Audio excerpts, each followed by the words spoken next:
Wow, sampai macam tu sekali guys, di mana dikatakan Indonesia akan menjadi ketua ASEAN pada tahun depan, iaitu pada tahun 2023.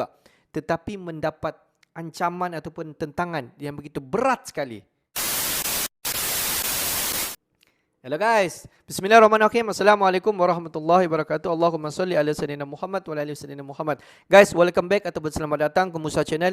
Ini adalah channel YouTube aku, Musa bin Muhammadin Channel. Kepada subscriber, kepada viewer di luar sana yang baru sahaja terjumpa Musa Channel, jangan lupa guys untuk memberi sokongan kalian kepada channel ini dengan menekan button subscribe, like dan komen di bahagian komentar di bawah. Dan kepada subscriber, kepada viewer di luar sana yang baru sahaja terjumpa Musa Channel, jangan lupa guys tekan button subscribe sekarang. Tekan button subscribe sekarang. Klik. Okay, that's good. Dan kepada subscriber, kepada viewer di luar sana yang selama ini telah pun memberi sokongan kepada Musa Channel, aku mengucapkan ribuan terima kasih guys. Mantap. Kalian semua yang mantap, terbaik.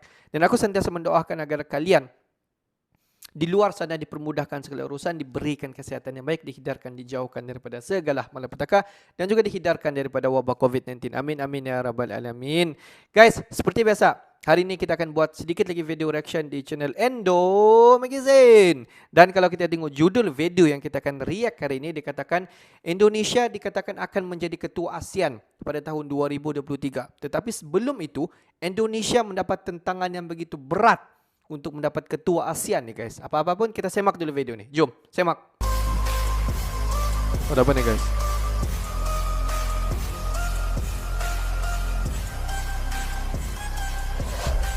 Hey, hola Indomax Indo Magazines. Nah, 3 berita yang mantap jos. Kali ini yang pertama datang dari Asia Tenggara. Seperti yang kalian tahu, Indonesia akan menjadi ketua ASEAN pada tahun 2023 nanti bos. Namun jabatan ketua ini pun tak sehebat seperti yang kalian bayangkan. Justru hal ini menjadi tanggung jawab berat beban Indonesia di masa depan. Dan beberapa tantangan pun akan dihadapkan pada Indonesia terkait panasnya kawasan Asia Tenggara dan penyelesaian negosiasi COC antara China dan ASEAN di Laut Cina Selatan. Dah, negosiasi seperti apakah itu? Tantangan seperti apa sajakah itu? Setelah ini kita bahas. Kemudian berita kedua yang cukup panas.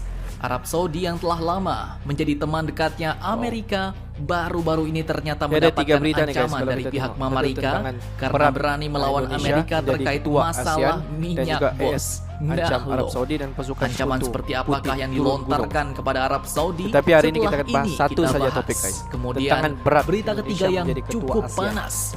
Kali ini datang dari negara sekutu Rusia yang akhirnya kini resmi ikut mengerahkan pasukannya ke medan laga Ukraina. Guys, kita terus pasukan negara manakah kita pergi itu topik selain yang pertama. pasukan Chechnya? Penasaran beritanya? Cus!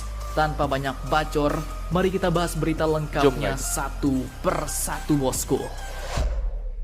Oke, berita pertama dikutip dari Detik News. Panasnya perairan Bapak Asia Tubagus Tenggara. Hasanuddin, anggota Komisi 1 DPR, mantan perwira tinggi TNI Angkatan Darat, menulis sebuah artikel yang berjudul Panasnya Perairan Asia Tenggara dan Keketuaan Indonesia di ASEAN 2023. Nah, seperti yang kalian tahu, Indonesia pun akan menjadi ketua ASEAN pada tahun depan.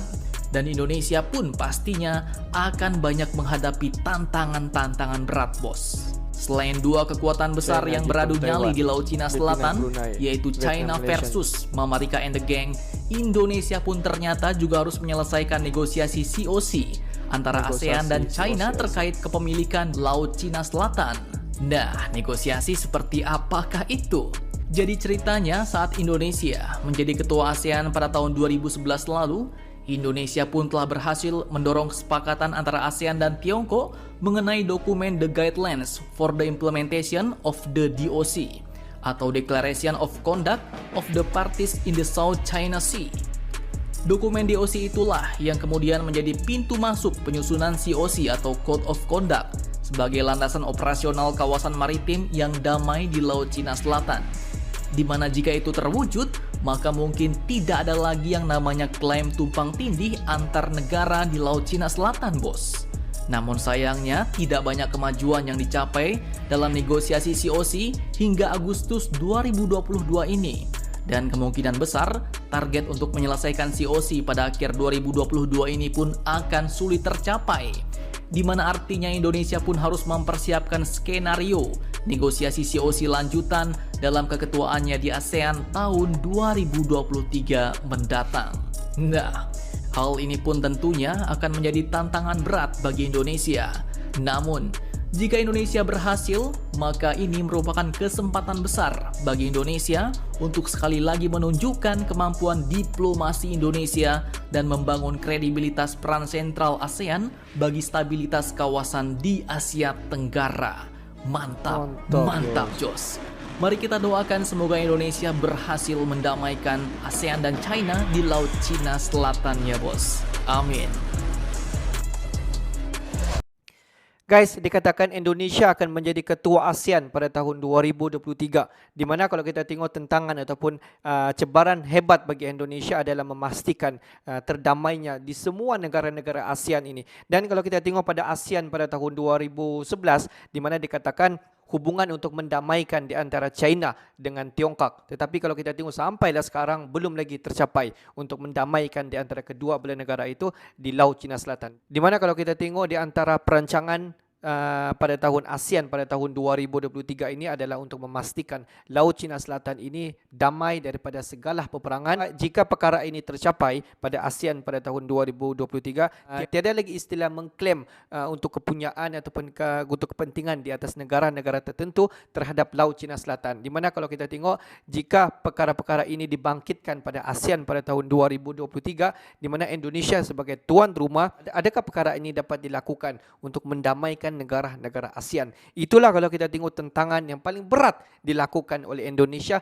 untuk mendamaikan negara-negara ASEAN, khususnya kepada negara-negara yang tengah bergolak sekarang, yang berlaku konflik di antara kedua-dua belah negara. Itulah peranan dan juga tanggungjawab terbesar Indonesia sebagai ketua ASEAN pada tahun 2023. Apa-apa pun guys, kita just mendoakan agar semua negara-negara ASEAN ini dapat bekerjasama untuk berganding bahu untuk memperkuatkan negara-negara ASEAN ini.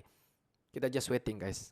Oke guys, untuk hari ini sampai di sini saja sedikit information daripada Musa Channel, dan kepada subscriber, kepada viewer-viewer di luar sana yang belum lagi klik button subscribe, please guys to klik button subscribe, like dan komen di bahagian komentar di bawah. Akhir kata daripada Musa Channel, thanks for watching my video. Assalamualaikum warahmatullahi wabarakatuh. See you the next video.